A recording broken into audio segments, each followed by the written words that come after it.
Welcome, dear listeners, to Satanists Nextdoor. We're your hosts, Lillian Levine. And Tommy Levine. Whether you're an open-minded, curious onlooker or a fellow Satanist seeking camaraderie, our goal is to share our personal experiences and delve into the intricate tapestry of Satanism in our daily lives, occasionally inviting other guests to share their unique perspectives, leaving no pentagram unturned. We'll explore how our beliefs shape our views on society, dive into struggles and triumphs we've encountered, and reveal the humanity that unites us all. So grab your favorite chalice and join us on this captivating journey.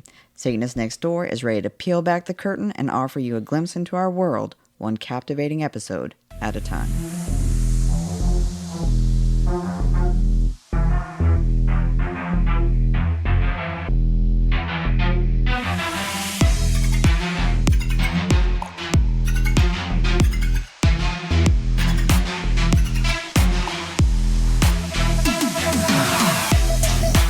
Hello and welcome to another episode of Satanist Nextdoor. As you know, last week we didn't do a podcast because we were a little bit busy. And so we thought we would take the opportunity with this episode and talk a bit about what we were doing with the Protect Children project. And we have a lot of the members that came along with us and the campaign. What did you be, coordinator, Eliphaz, or what's your official title? Campaign director. Campaign director with us. Okay. So I thought the best way to do this would be let's start out with Eliphaz. Why don't you give a bit of an overview? You know, who, what, when, where, why, how? You know, why did this come about? How did Dumas get selected and all of that? And then we can have the group join in after that. Sound good? Absolutely, yeah. I'm Eliphaz Costus, campaign director of Protect Children Project. And of course, Protect Children Project is a campaign of the Satanic Temple. And our goal is to provide a religious exemption from certain punishments that occur in public school that members of TST are exempt from because they violate our deeply held belief in bodily autonomy. Those punishments being corporal punishment, solitary confinement, or often known as seclusion, restraints, physical and mechanical, and as well denial of bathroom access because, these all violate Tenet 3, the belief in bodily inviolability, and therefore are not allowed against our members. So we advocate on behalf of those members and, provide resources so they can protect themselves in school from those kind of abuses. So how is Dumas? I mean, because we went kind of to the middle of nowhere in Texas, you know. How did that school get picked? Well, you know, we wanted to highlight our new initiative called the Student Rights Card, which is it's a tool that can be used by TST members. It's an official TST document that asserts that they're a member of the Satanic Temple and that their deeply held beliefs in bodily autonomy mean that they have a religious exemption from, the punishments I mentioned before. And if those religious rights are disregarded, they can result in legal action by TST's lawyers. So I believe we're probably, as far as I know, the first religion to take this stance against punishments in school and offering a religious rights exemption. And so to highlight this new initiative, we wanted to actually, have an in-person direct action to sort of, gain some attention around it and make students aware that it was out there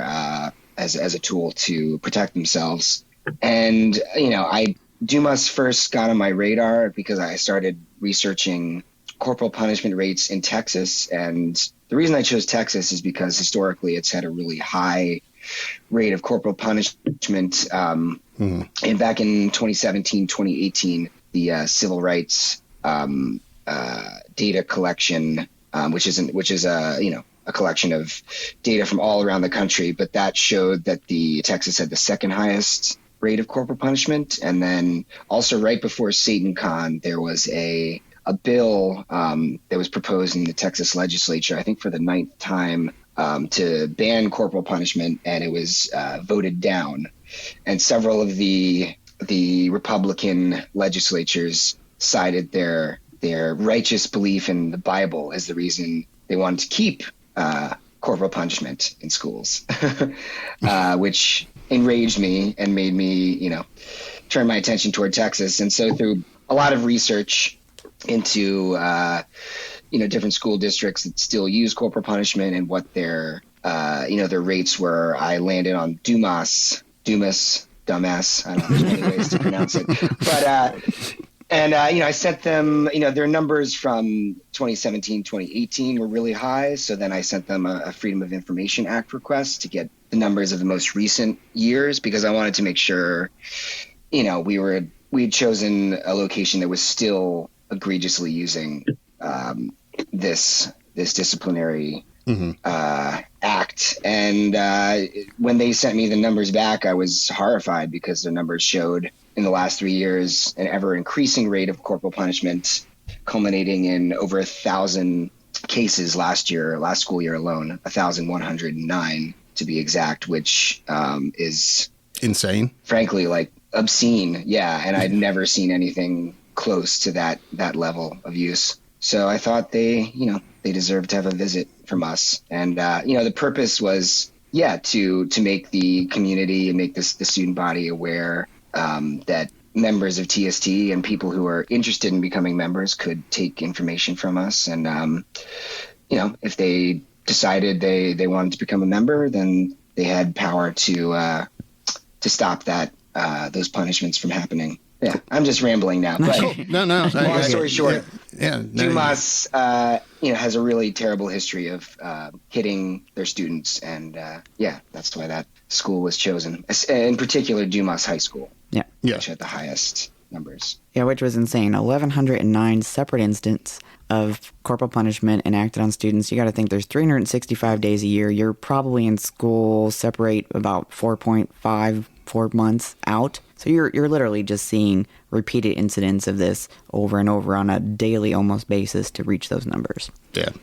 All right. Well, why don't we take a moment and have everybody else sort of do a round robin around the room to introduce who's all on the call, and maybe introduce yourself and say, what brought interested you, what motivated you to go along with the rest of us to this. Who wants to start? I'm going to pick somebody if not.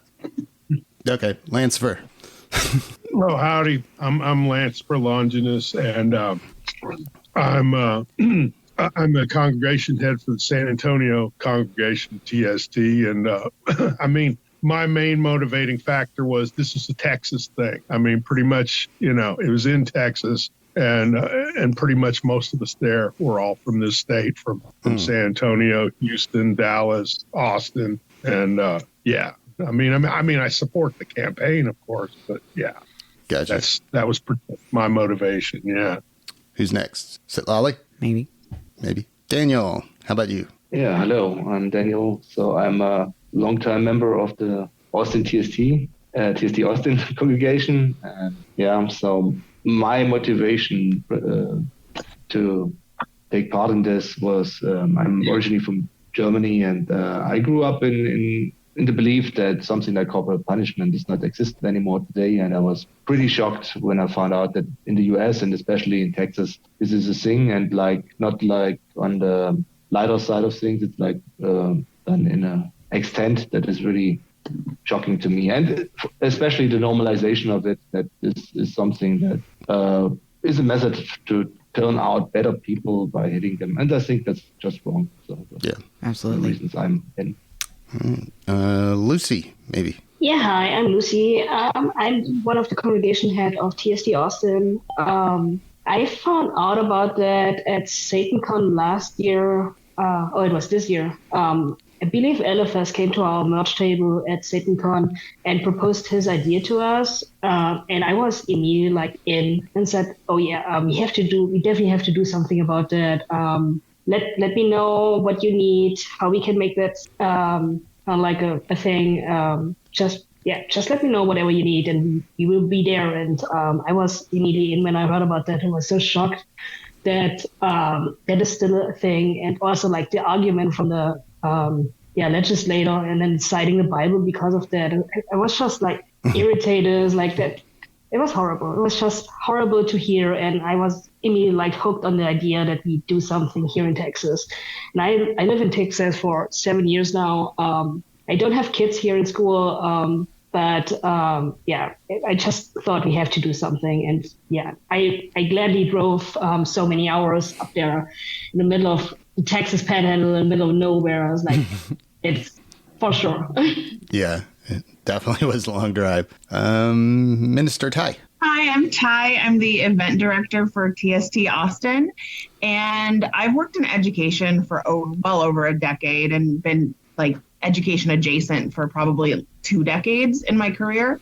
So being newer to Texas and realizing that corporal punishment was a thing, all the districts I worked for, even the district I work for now, it would just be unheard of. The parents wouldn't stand for it. So it was really shocking to me to hear that. And I just wanted to be a part of making sure that students know that this is not okay. It's not normal. It's not the norm. I was talking to coworkers and they were telling stories about how their principals used to paddle them. That's creepy. Mm-hmm. And so I wanted to make sure that students had some education information and know sometimes it's just really powerful to know that other people agree with you that what you're having to experience is wrong. And I wanted to make sure to be a part of that. Cool.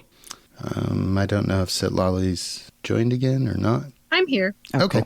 Why don't you introduce yourself and why did you show up? Hi, everybody. I'm Minister Citlali Soona. So I actually, as Lucy was telling about how Eliphaz approached our table, because we had I'm a co-congregation leader from the Dallas-Fort Worth, TST Dallas-Fort Worth congregation. I do remember that. I wasn't there, but I was probably running off doing something, one of the million things that there's to do at SatanCon.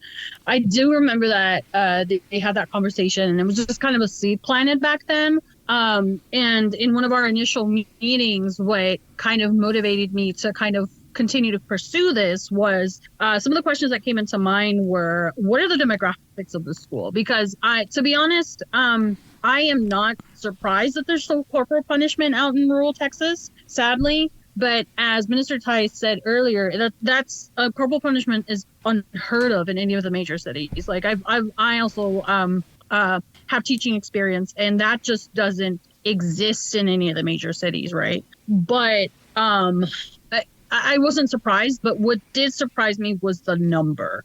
It was a really high number. And not only that, one of the first questions that I asked during one of our initial meetings about this was, what are the demographics of the students and what does the administration of the school look like? So the first part is I just found out it's a really high amount, and please correct me if I'm wrong. I believe the number of Hispanic/Mexican American students at this school is about 80%, which is very high for a rural school. Not only that, a lot of the administration was either white or appeared to be white. So that was one of my other concerns as well. And I, as Lanzifer also mentioned before, this is kind of something for Texans by Texans. Like it wasn't, a majority of us were from Texas, and we wanted to show up for other Texans to be like, we're noticing that this is happening. You're not alone. You have rights. And so that's what kind of motivated me to participate in this, and to kind of put this as a group effort, as like a TST Texas thing as well. Yeah, absolutely. And I'm just so proud of everyone. And just to make everyone aware, Eliphaz, who is the campaign director, came out from an entirely different state. Outside of Eliphaz, it was an entirely Texas crew. Tommy and myself representing Houston. I'm one of the co-congregation heads with the Houston congregation. So you guys kind of talked about what your motivation was. I was hoping we can talk about what you feel as a participant the atmosphere was like. How did you feel we were perceived as people in the community where we were? What do you feel like? How did the event go off, just to start things? Lucy got her hand up first, and then Eliphaz after that. Yeah, for me it was surprising at the morning when we showed up, like before school started. So yeah, we did like this in 2 parts. So we started like really early in the morning. We set everything up before the school started, and then came back in the afternoon for the early dismissal.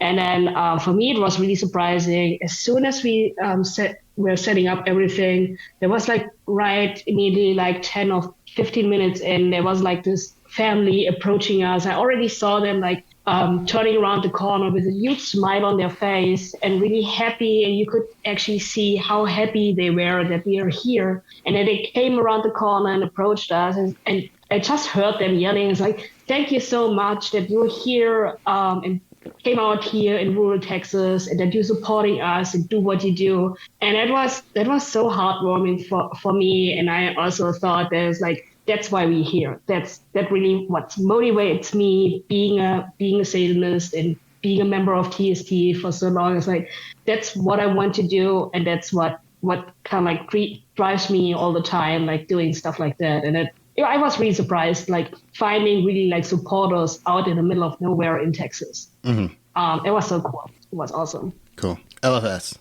Yeah, absolutely. And the student from that family, she later in the day, she came with another big smile on her face, holding a cake that she had brought for us that day. And so that was really sweet. I mean, going into it, I was definitely really nervous because, especially I haven't been in Texas in a long time. And, I know that being in rural Texas is probably not the safest place for Satanists to set up shop and make their voices heard.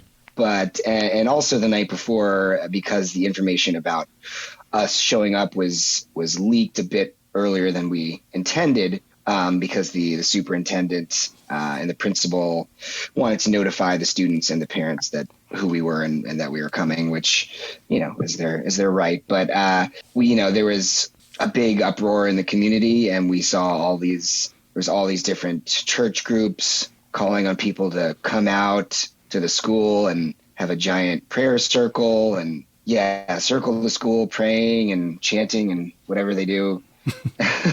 Snake handling, I don't know, maybe it's not that, but so we were sort of monitoring that activity on Facebook Live pretty much, or I wasn't, because I was I didn't want to stress myself out too much, but I know that Lanz, you were, and Lanz just kept going, wow. I was like, oh wow, we're in for something the next day. But yeah, when we showed up, there really weren't any, we didn't really deal with many protesters or anything like that. A few people walking by with snarky remarks here and there, some middle fingers thrown from car windows, and at one point a fire truck came by and honked really loud to freak me out, to freak us out. But in general, it went off very smoothly, and we felt safe. I think I felt safe, and that was also because of the great work from the local school district police force, who I definitely have to give credit to for taking our First Amendment right to be there seriously and making sure the situation was absolutely in control. Yeah. I'd say our security did a really good job too. Mm-hmm. Oh yeah, as well our private security guards, who were just wonderful, and shout out to them, and I'll keep their name off the off the recording, but it was just so great to have them there, and the guy who ran the company was there, Eli, and he's actually an immigrant from Tanzania. And he said this wonderful smile and really kind eyes, and he really let us know that he was there to protect us and didn't care what our religion was. Unlike the security team I had hired, who the night before or the day before basically just sent me an email openly discriminating against us and saying he was canceling the job. And also credit to Fel Phoenix for helping us find that security last minute, and also being our eyes in the sky and monitoring the internet chatter and all the stuff that was going on that we couldn't see with as part of the Cerberus security monitoring company. So yeah. Citlali, you had your hand up. We're just kind of sharing our experiences there, right? Yeah. It was certainly interesting, just to add on to what we observed is there were a lot. Like, I guess we can start from the beginning. Media greeted us there first things first, they were already there waiting for us. So that's not something that I'm used to at this point. Whenever we go anywhere. But what kind of I thought was a very sweet gesture was that there was a woman who was probably Mexican American who dropped off a bag of burritos, like homemade burritos and sausage and biscuit sandwiches for us. And I had that interaction with her. She kind of said, like, here's breakfast for y'all, have a good day, and just kind of went on her way. Which, by the way, everyone, I've had both the biscuits, many burritos. They're okay. I'm fine. Okay. So, but I do want to add to that.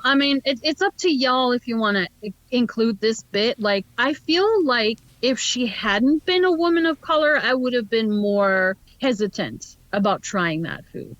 Yeah, fair enough. And I explained that to someone too. They're like, yeah, if they were not a person of color, I wouldn't have trusted it. And I had hesitation too. And I don't blame everyone for not wanting to eat it. That's fine. But for me, it was like, I don't know. I think she didn't say anything about Jesus as well. Mm-mm. She didn't say like, oh, God bless you or anything like that. She just said, here's food for y'all. Have a good day. That's it. And it was a lot. It was enough for everybody to probably have two of the burritos and stuff. But I saw stuff like that, just like stuff emerging that the whole town isn't out there to get us. Now, I did feel, some I had some bad gut feelings about some stuff. And, like when we went to go eat at that cafe and we essentially ran out of that cafe, that was not fun.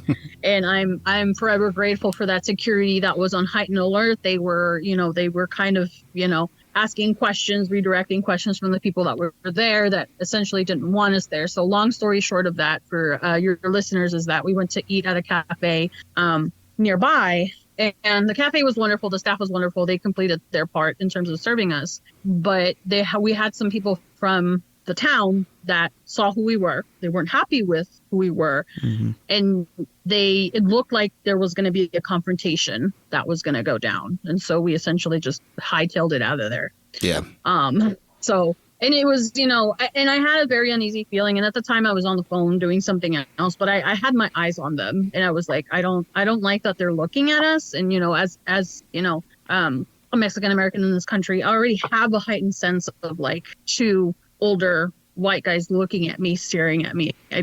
That just made me feel uneasy to begin with. But to kind of make up for it in the afternoon, we had students that stopped by and I talked to them, and we had as y'all know, we had the student rights cards in both English and Spanish because the community does speak. It's a high Spanish speaking community. It's a high percentage, and so in the afternoon there was a young man who came in and joined us, who found out that we were coming.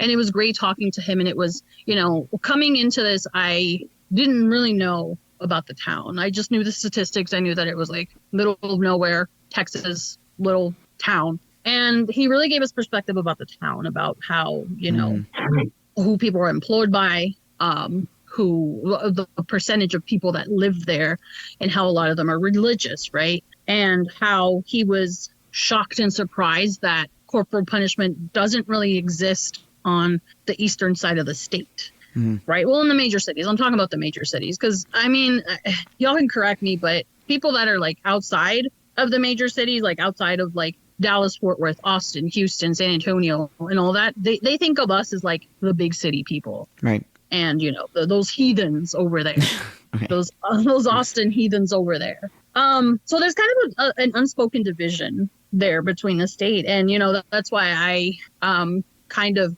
emphasize that this was by Texans for Texans as well. And this young gentleman just gave me such a great perspective of like how surprised he was that people were not doing this anymore in other parts of the state, on how cultural perspective as well as like how some of these students had to take that punishment, and how sometimes it wasn't really a choice. And, that just talking to him just brought up more questions, which I'm sure we'll run into later. But Overall, it was a great experience, even though sometimes it was a little nerve-wracking. And I didn't tell this to anyone, I think, so I'm coming up with this like new reveal, I guess. When we went to the pharmacy in town to go buy gear, right, from the high school, because they sell licensed gear there.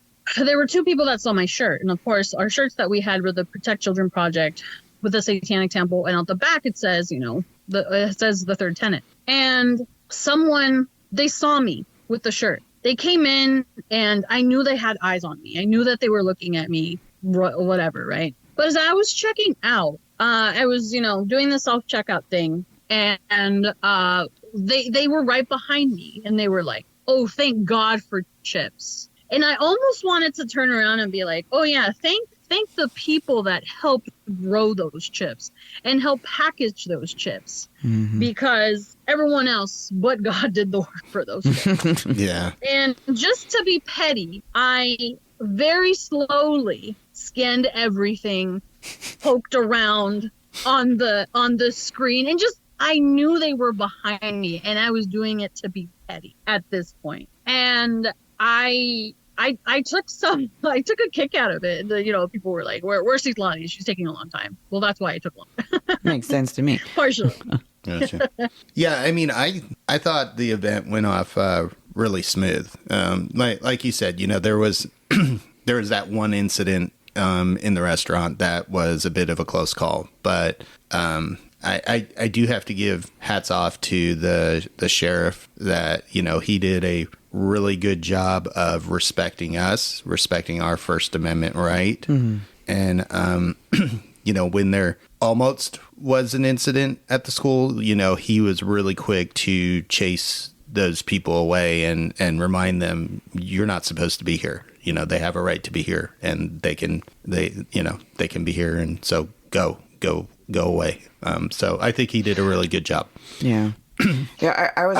Of course, we had the troll testers. That we dealt with the troll testers. Trademark. Almost forgot about them. Yes, they were fun because they came in with all the preconceived notions, and absolutely did not feel like they really were there for the issue. It was more to push their particular perspective. Yeah. Well, they were also filming us, and they wanted to make a TikTok video of them owning the Satanists or something, but it didn't work out that way. No, at all. Kind of backfired on them. Yeah. I definitely wanted to point out one of the most impressive things to me. There was a few really strong things that stuck out, but the young man that came to see us that second part of the day and stood with us with his sign, which was a really awesome. It was a resist fist breaking a paddle, which the symbolism there was outstanding. But the night before, and this is his community, he's a young man. It's a very rural town. He is a Mexican-American individual.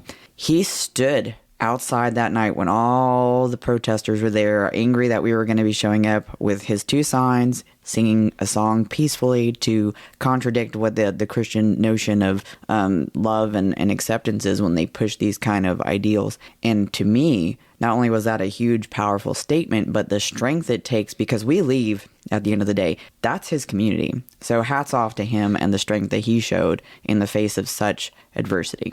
Oh, yeah, definitely. Yeah, absolutely. I was blown away when Eduardo came and joined us with the sign, because he stopped by really briefly, like maybe an hour before or a little bit before. Then he had to leave. He's like, oh, I'm coming back. I'm going to have to drive my brother somewhere. I'm coming back. And I was like, oh, okay, maybe I'll see this guy again. And then he comes back with this amazing sign, and he's like, can I stand with you guys? And that really moved me, that it meant so much to him that we were there. And the reason why is because he grew up in the Dumas school district, and he, experienced lots of corporal punishment. And he was telling us how it wasn't until it's so normalized in the community that it wasn't until he got a bit older and spent time outside of that community and, gained some more wisdom that he realized how wrong it is, and how, when he was a child, he just thought that he deserved to be hit because he was just a bad kid or something. And it wasn't until he, gained this new awareness, it was just, just how things are done at Dumas. But he's now, a really strong advocate against hitting children. And I think it was really meant a lot to him that we were there, and it meant a lot to me and all of us that he came and joined us. And also his girlfriend came and stood in solidarity with us as well. And he also talked about, which I think is really important, that, because the school, one of the excuses they like to make for continuing corporal punishment is, well, we give the students a choice whether they want to be hit or they want to have detention for 3 hours, or sometimes I think it could even be suspension from school. Yeah, out of school. And he was talking about how he didn't, when he was at the high school, he was working at McDonald's because he had to also work to help support his family who was struggling a bit financially, and he didn't. So it wasn't really a choice because he couldn't have 3-hour detention after school and miss work. So he had to take his SWATs, and they call them SWATs because they want to make it sound less violent, but really they're hitting children with a giant paddle. Yeah. And so is it really a choice? Not really. And also, it's, even if they are offering the students a choice, it's not a choice that's fair to put on a child who doesn't understand the implications of the long-term traumatic implications of being hit. And so it's not, I call, to quote, to take Lanz's phrase, I call bullshit on that explanation. Yeah. I swooped in there and used it, Lanz. Yeah. I think it's really important to point out that it's not just the choice, that it's one, I think Citlali's like dead on with, their administration is solidly white. I looked it up. They are 100% white, at least white passing at minimum. And I think that if you are coming from a place where you don't understand, like you believe you're offering a choice, but it's not truly a choice, that's something that you need to really critically look at. And so, for their own feelings, saying, well, the students can choose, but do they truly understand what privilege is required to be able to make that choice to not choose a SWAT? And I don't think that's there. And so I think it's really important that groups like ours kind of throw those questions back at people, because, I've worked at Title I schools. I've worked with students that are, historically disadvantaged. And I would much rather work there, because the times I worked at privileged schools, it's really difficult to unteach privilege. It's almost impossible. And so I think it's really important that we're in these spaces bringing up these questions for people so that they have to dig deep. I think about myself when I was the age of the student that joined us, and I would have been on the other side. I would have been in that prayer circle. I would have been, clutching my pearls kind of a situation. Right. And, kudos to him for having such strong grounds, because for me, it was always like, well, I would just kind of brush off the hypocrisy of it until it finally got to a point where I was like, okay, I'm not that kind of Christian. I was like, oh, wait, actually, I'm not Christian at all, it turns out.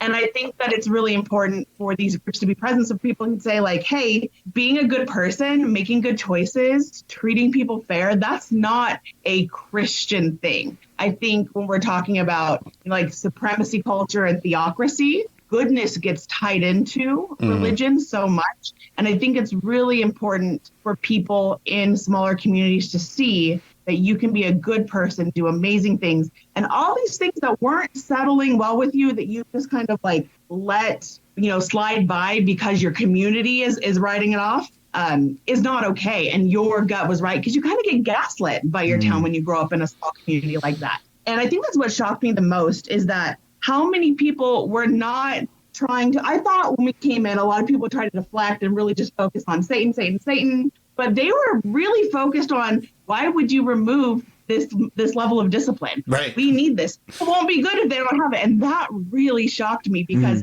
if the only thing keeping you from being good is violence, what kind of person are you? Right. And so I think this whole thing just kind of really rocked my perspective. And I think about me at a younger age and how much Satanism has helped me grow as a person and really like solidify my identity. And so I'm so thankful that a group of us went out there to help that for other people, whether or not they identify as Satanists. Just the idea that, hey, you do not have to be Christian to be good. And when a bunch of people who have the label of goodness are doing things that are wrong, that is not good. Yeah. Absolutely. And I would say, they kept going back to this, it's a choice, as Eliphaz brought up, and it's the other part of the quote unquote choice is you take the SWATs, as they call them, again, sort of downplaying hitting children. And your other choice is 3 days out of school suspension, which are unexcused absences, which after so many unexcused absences, your family gets fined. So is it really a choice? I mean, you're putting a financial decision on a child. Yeah. You know? I mean, if you look at Dumas High School, and I encourage listeners to go ahead and do that, go ahead and Google it, take a look, zoom out, and you're going to see this small town surrounded by farmland. And my experience when I went there, you get there, I believe biggest employer is a feedlot / meat processing, which that's a big deal. These people are working every day very hard to have the living that they have. And then, you roll up to the school, and one of the biggest things that greet you, which I actually found a bit surprising, was a sign. And it's big attention. Please be aware that the staff at Dumas ISD are armed and will use whatever force necessary to protect our students and staff. That is not a small statement in a very tiny town. Yeah. All right, what's next? Let's see. Can I add something to that? Please. A frustration from that. Like, Texas politicians are driving these schools to make that decision, right? Like, again, that's arming teachers. That was a conversation in at least the Dallas-Fort Worth area. Mm-hmm. But a lot of us agreed that that's not a good idea, especially with who you have in the classroom. Right. But also, it's like, it's shocking, but I'm also not surprised that they had to take that in mind, because at this point, like, talking about Uvalde, that was also a small town, probably similar demographics as well. Yep. It's just so frustrating. And so, like, we have to constantly do stuff for Texans by Texans, if that makes sense. It does. And when we have many representatives there to help speak about this and share about this, I think it's valuable. And regardless of whether or not the people agree with who we are or what we may represent to them, it's hard to argue with the fact that what we want is for your children not to be abused. And honestly, you could dress it up however you want, but it is abuse. And we know, because of the psychological studies, that hitting people to teach them how to be a better person doesn't necessarily grow a person that is not prone to violence as a means of redirecting the situation. So, yeah, the other thing that struck me was that it was an opt-out. So we have corporal punishment in our school district, but it's opt-in. And there, it's automatic. You have to opt out of it. That just seemed a bit backwards. With everything there was kind of backwards, but this was like just that extra, really? This is like default for you guys. I don't know. All right. Eliphaz, you got your hand up. Yeah, from what I've seen, that's actually the norm when it comes to it is from the policies that I've looked at different schools. That's the norm, is that parents have to opt out from it. And that's something that gets brought up a lot. But we would also argue that students, even children, have their own. Sorry, I lost my train of thought. We would Protect Children Project would argue that students, people under 18, still have religious rights of their own that can be independent from their parents' beliefs. And so even if a parent doesn't opt them out from corporal punishment, students can still assert their belief in bodily autonomy regardless of what their parents think. So that's another excuse that's often made that we don't accept. Yeah. For each of you guys who want to participate in this, when you went there, what do you feel the goal was that you were trying to reach in your action? Do you feel like you met that goal? I'll go. My goal was just to be present and to show that this isn't the right way. I obviously we weren't going there to convert people or anything, like any of the rumors that went around and stuff like that. You mean we didn't sign souls away? No, we didn't sign souls away. We didn't take people's money. None of that. But it was to be present and to sort of plant a seed, in a sense, for somebody that the next time they're being hit, and let's call it what it is, they're being hit. It's not a gentle little swat. For them to maybe think, you know what, this isn't right. There's a better way to do this, and maybe the next generation says, no, we're not going to do that. That was my goal. Yeah, I mean, also to add to that, also one of my goals was also, although we were there to obviously support the children in that school and show them that you have a right of your bodily autonomy, but it was also like showing the parents their hypocrisy about that. We were standing there with a huge sign that says our religion doesn't believe in hitting children, and we had so many drive-by Karens that flipping the bird at us and like yelling, Jesus is Lord and Jesus saves. It was like, dude, do you actually read our sign? It's like, are you okay that your children in that school right now probably get hit by a teacher? It's like, do you think that is okay? And it is just mind-boggling for me. And I think in my perspective, I achieved that goal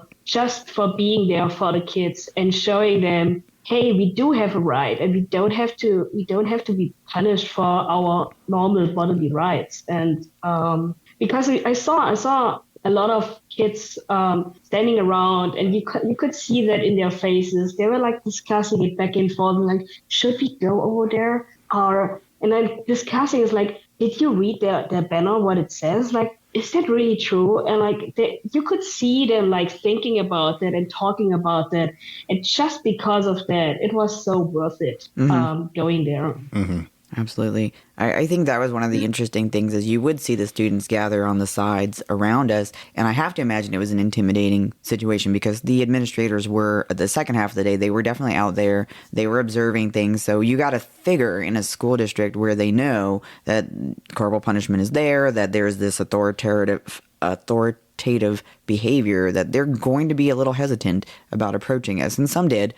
Most didn't want to take any of the literature. I understand why maybe they don't want to bring that at home or what that could happen because of them bringing that home. But it was nice to see them at least curious and questioning what was happening. Yeah. Also, I mean, if they would like approach us, there were a lot of parents around. Mm-hmm. If parents would see them going over to us and speak to us, they would probably get in trouble at home as well. So I understand why not a lot of kids like approached us and came over to us, but I could actually see them talking about that and discussing why we are here for and what we are doing, and so it definitely made them curious about that. Mm-hmm.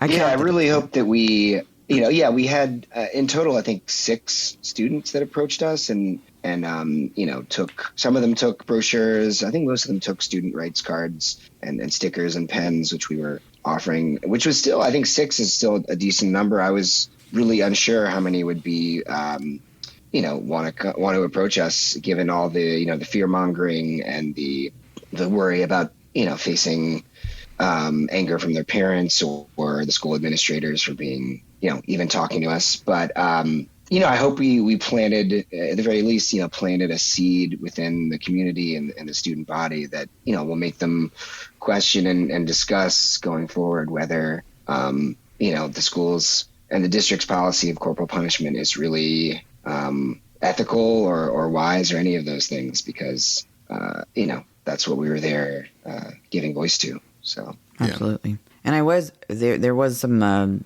video of an assembly audio of a video assembly that was released before we showed up, where the principal essentially went out and said, I don't want anyone showing up, and this is paraphrasing, it's not the exact thing he said, I don't want people showing up because essentially we could get sued and I don't want to deal with that. So I was really glad for that, because honestly we didn't go there for confrontation, despite what they might think. So that was fine for them to feel that way and not choose to be confrontational, because that was the last thing. It would not have been constructive, and we wouldn't have reached people the way we were able to, even just if they didn't speak to us, just seeing what we were there to do. Yeah. My goal was to get good footage and to have some kind of visual record of what was going on and what was happening in case things went sideways, because I didn't know how reliable the security situation was going to be, and if we had the GoPros on us, at least that would have been a deterrent for anybody, starting shit,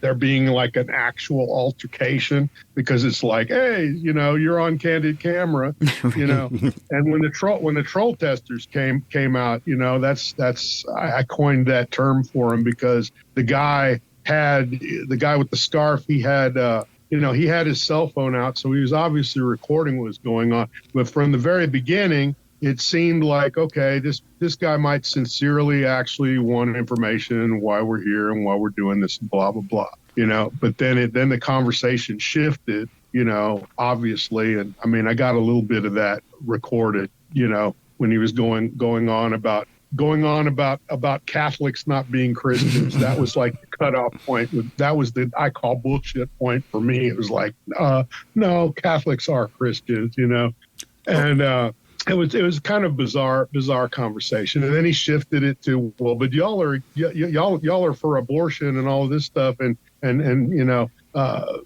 Tracy was saying, yeah, that's a completely separate issue. So it's like I think I caught like maybe the tail end of that, but I wanted to get good footage because you know how it is with the actual news media. They'll get a little snippet of something, and then they'll just run with the little snippet of what somebody says or something, and not show the big picture of what's going on. And yeah, so I wanted to at least be able to accomplish that, You did. And it was really great that you brought that stuff out because, like you said, you're able to do that. I think it is a bit of a deterrent, and it was good to catch some of that conversation because it was bizarre to me. And a lot of listening, I've been through physical violence, physical abuse as a child, and one of the things that this particular troll tester really tried to push was, well, they brought it on themselves. It's their own fault. They deserve it. And that was so bizarre to me because when you're going through abuse, as a child specifically, you don't know that there are other options. You do believe that it's something that you may have brought on yourself, especially when it's reinforced that way. And that community, in large part, felt, from what I saw, obviously I didn't meet everyone or see everyone, but in that small group, there was a lot of support for that aggressive action. So that's really difficult for me to understand and to support. I don't understand why you would want to continue that kind of cycle of abuse. So I am glad you caught that. It was a very odd mindset, but I'm glad we were there doing what we did. Yeah. Sorry. Yeah, I just wanted to add to that. We heard from Eduardo that was kind of like, because his brother was in that high school, or is in the high school, and he told us that, like, was it the school director? Correct me if I'm wrong. That he threw out those talking points about us just the day before, and that really shocked me. I was like, how can you do that? It is even like, yeah, it's crazy. Mm-hmm. Yeah, if you listen to, there's a YouTube video that, it's just audio that Eduardo recorded at the school-wide meeting the day before, where the principal is talking all about, us being there. And yeah, he said that exact same thing, that obviously the troll tester was just parroting that, we believe in abortion. And so because we believe in abortion but are against corporal punishment, it's oxymoronic, which is just kind of, I don't know what kind of mental gymnastics you have to jump through to buy that. I mean, obviously, for those who truly believe that a fetus is a human being, I can see how that makes sense. But at the same time, it's just another excuse. It's another whataboutism that they're using to draw attention away from the fact that corporal punishment is cruel and unscientific and illogical. But at the same time, it's like you could flip that around. I could flip that around and say, well, if you care about, unborn fetuses so much, how do you justify hitting children? It makes no sense. But it's pretty fascinating to listen to that audio of what the principal was saying to the community the night before. I do respect and credit where credit's due that he, strongly stood up for our First Amendment rights to be there. Yep. And, and also tried to use it as sort of like a learning opportunity for the student body that, even though we, don't, even if we might not agree with this group's beliefs, it's very important that we respect their right to have those beliefs and to voice them, which I respected. And then he went into this whole, misinformation about us wanting people to sign pieces of paper and asking students for money, and which is, I guess, to be expected. But the funniest part it was really about him saying we were going to ask people for money is because he said, like we do, every week when we tithe. So it's like they're going to ask you for money because we ask you for money. Yeah.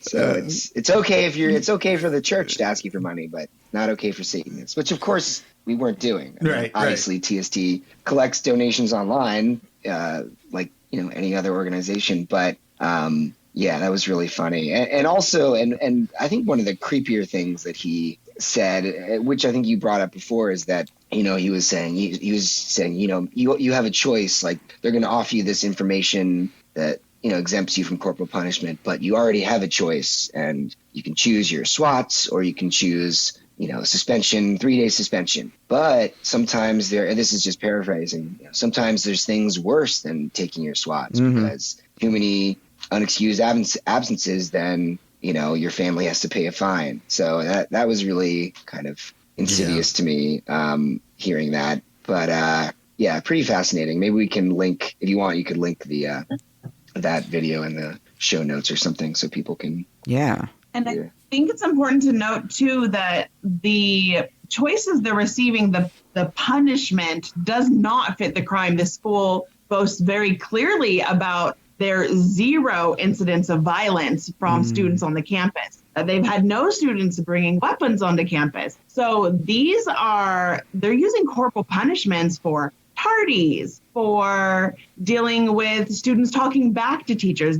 The students aren't doing these horrible things that, even in my opinion, would still not justify the use of corporal punishment. But even from that perspective, it's not an eye for an eye here. Like, these are very minor things that these children are having to choose to get SWATs over. And like we said, it's not really even a true. Right. Yeah. Well, I guess that kind of goes into, when you look back on this whole event, were there things that surprised or challenged you? I know we touched on that a bit. Is there anybody else, things that you encountered or things that you saw or things that you heard that challenged things that you walked into this with? I think, having a religious background myself, it was really hard seeing, like, who we've dubbed the troll testers coming in, just the amount of arrogance that was brought in with that conversation, leading with your phone. There was even kind of like a smugness to their face. They were really looking for a gotcha moment and not a discussion. And so that hit really hard because, like I said, those were the people that at some point in my life I looked up to, and really getting a different perspective of how limited that perspective is, and how being in such a sheltered place can really shift what you accept as normal and appropriate, and even who you idolize or who you look up to as heroic. Because I know that they are going to take that message back to their congregation. Some people are going to praise them as heroes. And that's scary, because it was really arrogant. It wasn't a discourse. They were cutting people off. They were drilling a point that wasn't true with the people there, telling them, hey, we don't believe these things that you say. And yeah, I think that's what really shocked me, is just really getting a kind of an uncomfortable glance in the mirror to past me and what my life had been like. And I'm so thankful for the journey that I've come on, and this was definitely a big part of that. Yeah. Awesome. Yeah. Anybody else? All right. So I guess, Eliphaz, one of the questions I have for you is, what do you feel like the next steps are for the Protect Children Project in your advocacy and what you're trying to accomplish with students' rights? Yeah, that's definitely something I have to to think about further and plan further, because I feel like I've been working on this. Like all the work I've been doing this year was sort of working toward and culminated in what we did last weekend. I think if the the funding's available, I would love to keep doing these type of actions at different schools in Texas and around the country, in districts that are also exhibiting really high rates of corporal punishment or seclusion and restraint. To raise awareness of that problem and raise awareness of Protect Children Project and TST's tools for combating it for members of the Satanic Temple. So I'd love to replicate the same event again and keep it going. And then I'm going to be looking into other ways to push Protect Children Project forward. I'd love to. I got shortly before our action, I got an email from someone in Texas who was a psychiatric nurse for the state hospital, and she was talking about witnessing restraints and injuries and seclusion of children in these hospitals that don't have parental advocates. So I'm going to try to follow up with her and have a meeting with her, because that's something I would really like to pursue, is how we can help students in these hospitals from and protect them as well from abusive punishments. Absolutely. Yeah. And for people that are interested in learning more and helping to support what it is that you're out there fighting to do, how can they find more information? And we will be sure to share some of the links and information, but how would they do that? Oh, yeah. Well, you can go to a short link you can go to is tst.link/PCP, which is the, Malcolm and Lucian love their inappropriate acronyms for the campaigns. So we're stuck with PCP, but that's okay. Gotta have some humor in this business. But that'll take you right to the Protect Children Project's section in on the satanictemple.com website. That's our campaign page, and there you can download the student rights card. And you can also, that's something that you can download and print out and then carry it with you in school. Or if you don't have access to a printer, you can email me directly at pcp@thesatanictemple.com, and I will personally mail you a physical copy, which I've done many, many times recently since the announcement. My inbox was actually flooded with interested students and family members from all around the country who wanted to have a physical card mailed to them, and many, many more downloads as well. So please get in touch if you're a student in school and maybe you just want to have a preemptive security by having a student rights card with you, or maybe if you're already experiencing any of these punishments, then definitely reach out to me and get one to protect yourself. Or maybe you're a parent or a guardian of a student in school and you're worried about them being facing some of these, any of the punishments I mentioned before, and I'll also send you a card and more information. Fantastic. I mean, I can't thank you guys enough for being part of this and for what all of you did. I mean, we drove many, Texas is a huge state. Yeah. Some of us drove 10, 11, 12 hours just to do this, and it was worth every minute. Don't get me wrong. So I have such appreciation and respect for all of you. It was wonderful for those who I never got to actually interact with like this, just being there, and the warmth and the strength that everyone brought to this was amazing to be a part of. So I definitely want to thank all of you for that. But in closing, is there anything else you guys would like to share about this experience or what you're looking forward to next?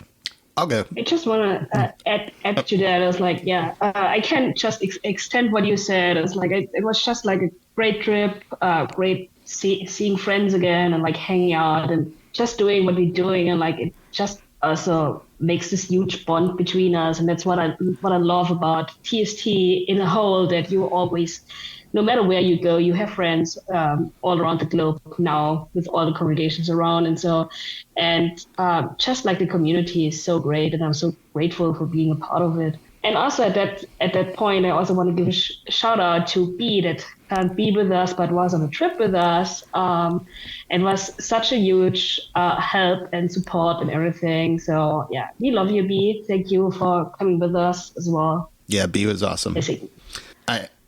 I just keep remembering the one student, the girl that was like, I can't believe y'all actually came. Yeah. You could just see the happiness on her face. And for me, that was pretty much worth the whole trip. Yeah. It was just, we made somebody's day. The family came up. I believe it was her uncle and some other members, and they had huge smiles on their face, almost disbelief and relief, and it was really amazing to see that reflected in people when I really didn't expect it, and it was so beautiful to find it in this place. Yeah. And also, Eduardo kind of shared those sentiments too, because when we were talking to him, he when it leaked that we would be there, when the superintendent or whoever put 2 and 2 together, that it's actually, the Protect Children Project is with TST and what TST is.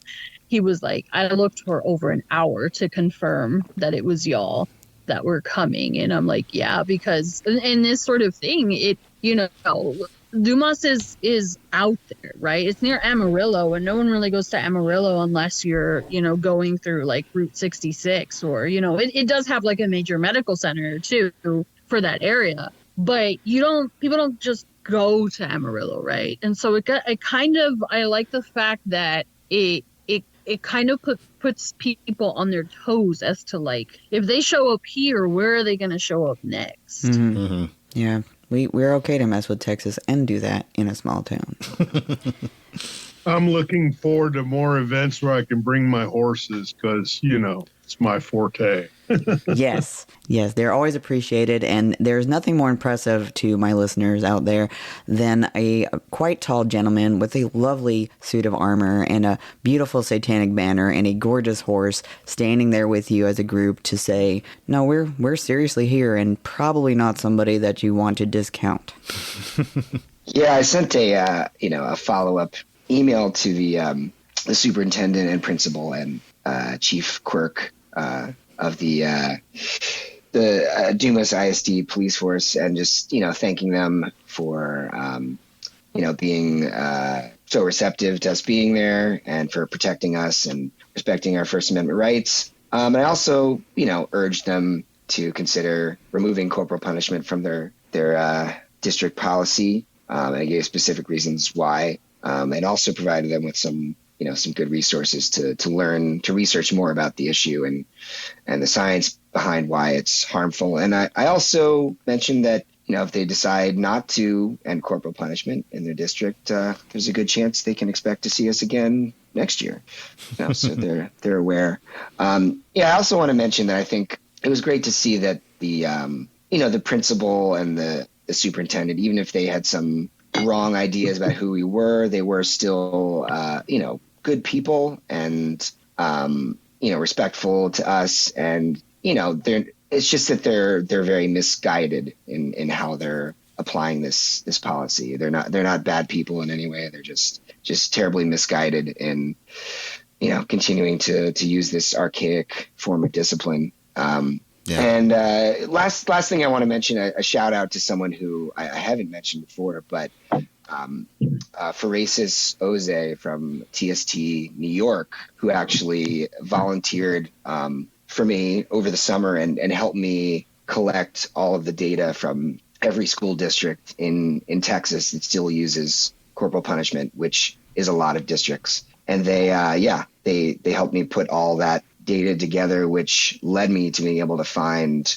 Dumas as the school with one of the worst records. So big thanks to them. I think maybe it'd be cool to read this, you know, read this quote from Eduardo, who actually wrote us a whole written statement about his experience there. And at the end, he wrote, which just really, again, touched me. He said, "When members of the Satanic Temple demonstrated in my hometown yesterday, it meant something to me, but not only me, but also the harmless child in me that had to live in such an inhumane environment that is Dumas ISD. I will forever remember the courage of TST members. Thank you." Dang. So that's from his own words. I had such a great time, you know, especially after we got it done, and the relief of having it done and just being able to celebrate with you all, because I think, finding joy in your activism is so important for, maintaining the energy to keep going. Exactly.